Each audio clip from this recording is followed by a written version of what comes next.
Hello, my name is Neha and you're watching this video on the Pratyanja channel. Today I bring to you a piece by W.H. Auden. The piece is entitled Petition. We have done 3 more poems by the same poet on the Pratyanja channel. You can find the link to all these 3 poems in the description box below. They are The Unknown Citizen, Lullaby and Petition. The poem Petition deals with a request that Auden makes to God in view of the problems that modern society is facing. Let's discuss Petition by W.H. Auden.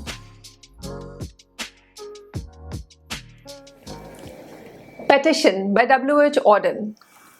The word petition means a request. Usually it is made towards someone in authority in the government or towards someone that you feel is over you in terms of power, and therefore you're requesting them regarding certain aspects of your life or about a change that you wish in your life. And this is a petition that Auden makes to God, or the speaker of the poem.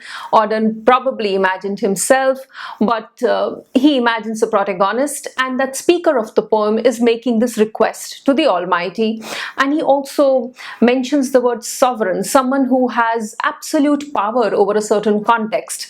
Hindi में हम इसे कहते हैं संप्रभुता और प्रभुत्व जिसे कहते हैं. तो sovereign power से वो इस तरह से बात कर रहे हैं कि आप मेरी ये request मान लीजिए, please grant me this request. So the poem Petition starts with Auden first of all talking about what is it that is problematical, what is it that needs to change, and then he goes on to explain how is it that God can actually change this. Auden is an Anglo-American poet. He was born in England, but then he moved to America, and also in his poems you will find themes of psychological issues faced by the modern man, about the degradation of morality, and also a notion that perhaps political problems or larger problems can be resolved if at the level of a certain individual, if at the level of one human being, the psychological issues are first addressed. These kind of notions also come out of Auden's poetry. So we begin reading the petition. He addresses God as Sir, and goes on to say, Sir, no man's enemy, forgiving all, but will his negative inversion be prodigal? Send to us power and light, a sovereign touch, curing the intolerable neural itch, the exhaustion of weaning, the liar's quinsy, and the distortions of ingrown virginity. Sir, God is addressed as Sir, and he says, you are no man's enemy. You forgive everything, you forgive all. But then the second line, he says that, but will his negative inversion. God, you forgive everything, but now you must will this. You must try and change the course on which man is going. You must force him to turn back. Negative inversion.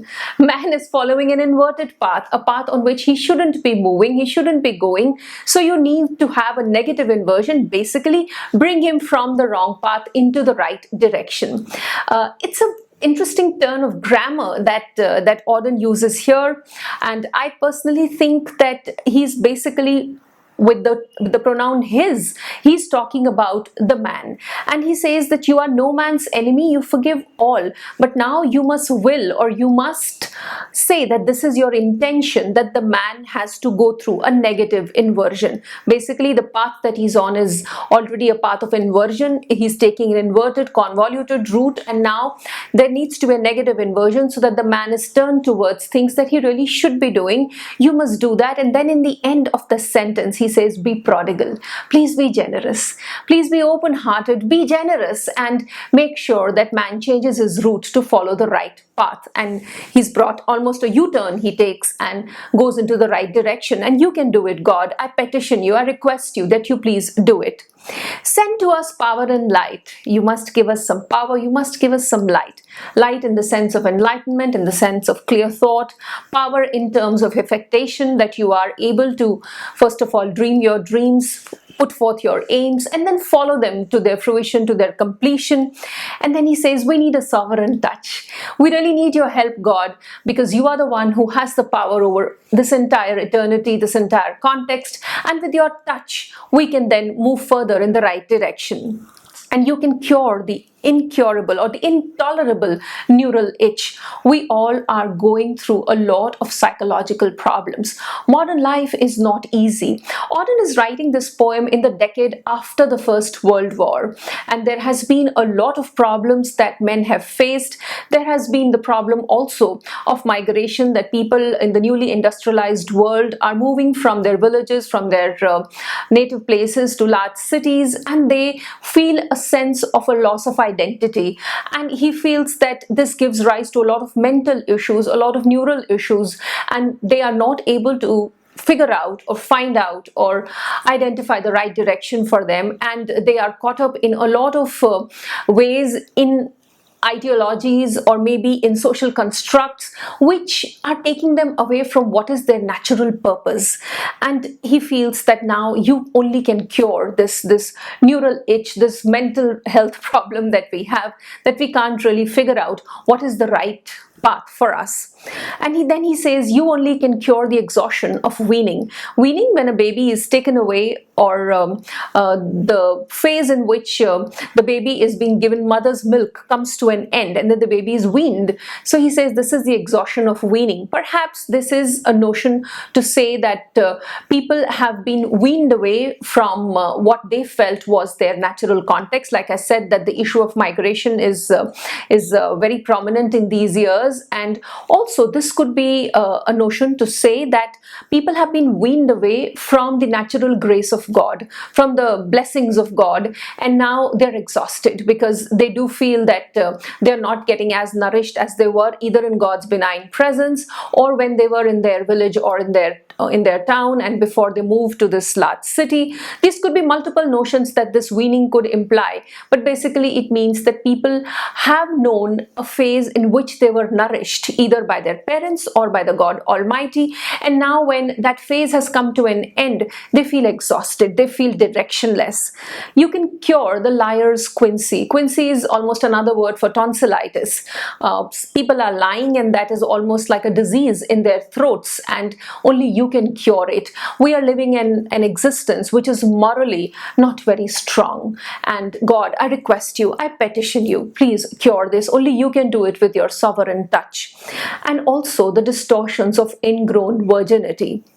Auden feels that sexual desires, the way they need to be addressed, the way they need to be fulfilled, that is not happening. We are either in the trappings of a forced morality or in the trappings of some sort of a social law or a social force that does not permit us to follow the natural path of expressing these sexual desires and of fulfilling them. And therefore, when you remain perforce a virgin, that gives rise to certain distortions inside of you because you're not following the path nature has ordained for you. And therefore, he says there are so many distortions in people that I see because they haven't addressed this will to bring to fruition their sexual desires. So in that sense, he requests God that we are on this path where we should not be, and we almost need a U-turn, and God, only you can do that. Let's see what he says in the next part of the poem. Prohibit sharply the rehearsed response and gradually correct the coward's stance. Cover in time with beams those in retreat. That spotted they turn, though the reverse were great. Publish each healer that in city lives, or country houses at the end of drives. Harrow the house of the dead, look shining at new styles of architecture, a change of heart. And then he says, God, what you can do is that you need to stop human beings from giving responses that they have learned, responses that they have rehearsed many times. They feel they're socially okay, and you must bring this notion to them, bring this knowledge to them, that they can respond as they feel naturally. They don't have to answer in ways or to act in ways or to make their behavior constantly pertinent to an established social order. That's not essential. They don't need to do it as clockwork pieces. No, they have a natural impulse, their instinct. They should need to follow that. They need to follow that. And in that sense, they need to be reminded that they're all free and they can actually have differing opinions from each other. They don't just have to give a rehearsed and practiced and oft repeated answers just because they think that this will maintain the status quo. And you must then gradually correct the coward's stance. People are behaving in a cowardly manner. They are not behaving in a way that they express their will to be, they express their inborn instincts. They're not doing that. They are being cowards. They're scared to take this stand, and God, only you can correct it. Awaken them that they can actually be who they want to be. And then he says, cover in time with beams those in retreat, that spotted they turn, though the reverse were great. Cover in time with beams.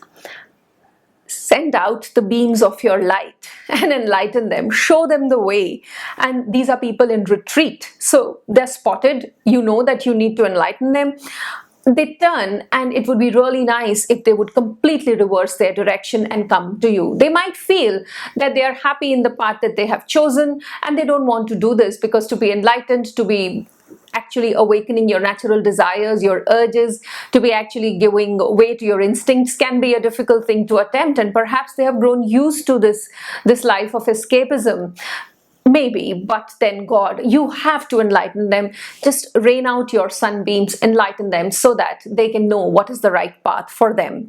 And then he says, publish each healer that in city lives, or country houses at the end of drives. He says, God, you must really identify those human beings who actually can be leaders unto others who cannot choose their own paths. So you must publish, you must make public these people who can then lead mankind into a better tomorrow, into a tomorrow that is driven by natural desires and impulses, and not simply a rehearsed sort of a social existence ridden with escapism. So God, you can do that. Publish every healer that you know in the city, and perhaps these healers are now living at the end of city drives, which means that these people, because they know what the right path is, somehow don't belong to the mob and therefore have been relegated to the fringes.